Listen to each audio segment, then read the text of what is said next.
क्या आपने कभी महसूस किया है कि कभी आपके भीतर प्रेम की एक नदी बहती थी और आज वही जगह सूखी रेत बन गई है। कभी किसी के नाम से दिल धड़कता था और आज वही नाम बस एक स्मृति है। क्यों हमारा प्रेम चुक जाता है? क्यों वह आग जो कभी सब कुछ जला देने को तैयार थी धीरे धीरे राख बन जाती है? और फिर भी इतिहास में कुछ लोग ऐसे हुए जो पूरी जिंदगी प्रेम में जलते रहे।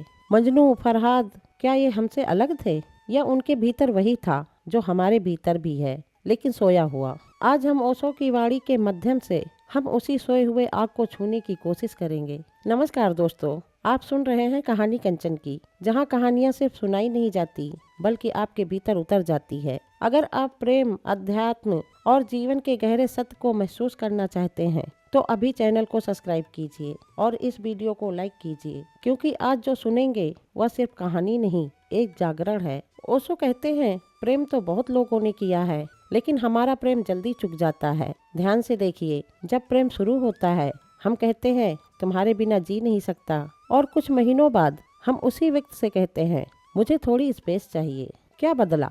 व्यक्ति नहीं बदला, प्रेम बदल गया। असल में हम प्रेम नहीं करते, हम अपेक्षा करते हैं। हम चाहते हैं कि दूसरा हमें पूरा करे, हम चाहते हैं कि दूसरा हमें खुश रखे, हम चाहते हैं कि दूसरा हमें महत्व दे।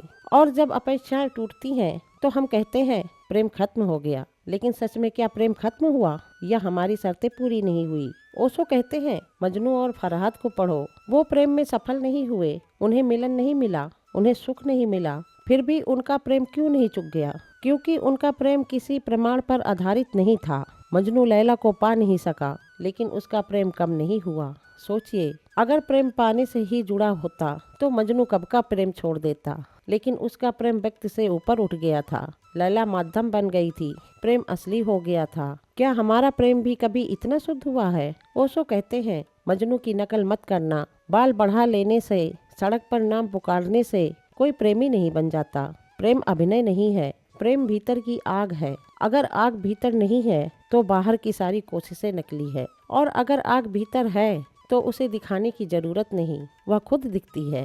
ओशो एक गहरी बात कहते हैं, जब आप कालिदास या रविंद्रनाथ को पढ़ते हैं तो पहली बार आपको कुछ दिखाई देता है जो हमेशा से आपकी संभावना थी लेकिन सोई हुई थी। उसी तरह जब आप मजनू को समझते हैं तो आपको अपने भीतर की संभावना दिखाई देती है। आप मजनू नहीं बनेंगे, आपको बनना भी नहीं है, लेकिन आपके भीतर भी कोई धारा है जो अभी तक बह नहीं पाई। प्रेम व्यक्ति नहीं है, प्रेम अवस्था है। जब आप भीतर से पूर्ण होते हैं तो प्रेम बहता है। जब आप खाली होते हैं तो आप मांगते हैं, और मांग प्रेम नहीं है, मांग भय है, अकेलेपन का भय। सच्चा प्रेम अकेलेपन से पैदा नहीं होता, पूर्णता से पैदा होता है। शायद आपका प्रेम भी टूटा हो, शायद आपने भी किसी को पूरे दिल से चाहा हो और बदले में चुप्पी मिली हो। लेकिन सोचिए, क्या प्रेम करने की क्षमता भी चली गई या सिर्फ व्यक्ति चला गया? अगर व्यक्ति चला गया तो प्रेम क्यों जाए? प्रेम तो आपका था। ओशो कहते हैं, आपके भीतर भी बारूद है,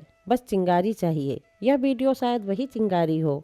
शायद आज आपको पहली बार लगे कि प्रेम खत्म नहीं हुआ, बस सो गया है। आंखें बंद कीजिए, याद कीजिए जब आपने पहली बार प्रेम महसूस किया था। वह धड़कन, वह कंपन, वह रोशनी, वह सब अभी भी आपके भीतर है। वह कभी गया नहीं, आपने बस विश्वास खो दिया। प्रेम में हार नहीं होती, अगर दूसरा छोड़ जाए तो भी प्रेम आपको ऊंचा कर जाता है। मजनू इसलिए महान नहीं है कि उसे लैला मिली, वह इसलिए महान है क्योंकि उसने प्रेम को नहीं छोड़ा। और आप भी अगर प्रेम को नहीं छोड़ेंगे तो एक दिन पाएंगे कि प्रेम ही आप है। अगर यह कहानी आपके हृदय को छू गई तो इसे किसी ऐसे व्यक्ति के साथ साझा कीजिए जिसे प्रेम पर विश्वास खो गया है, क्योंकि शायद आपके एक शेयर से किसी के भीतर फिर से आग जल जाए। मैं हूँ कंचन और यह थी कहानी कंचन की।